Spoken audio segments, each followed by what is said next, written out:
So ayan po mga ka-vlog, ito po pala yung TMX 125 Alpha ng Honda, TMX 125 Alpha. Tatry ko lang pong iikot tong magneto gamit tong 40mm socket tsaka tong ratchet. Iikot ko siya pakaliwa para malaman natin kung ilang rotation o ilang ikot bago ulit may top dead center. So meron po marka yan o markings na letter T. Itong tinuturo ko sa baba. Titignan natin dito sa mismong ibabaw ng piston kung ilan na may ikot nito bago bumalik sa top dead center. Okay, gagamitan natin dito ng 40mm socket wrench. I-rotate natin siya pakaliwa o counterclockwise. Yun ang gagawin natin. Okay, let's go. Ayan na. 1, 2, 3. Dahan-dahan lang.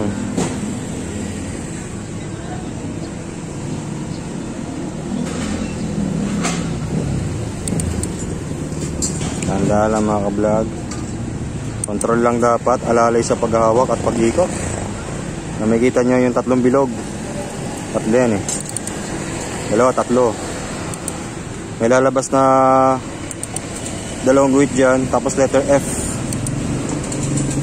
Pagmasdan nyo mga ka-vlog yung bandang baba sa kanan.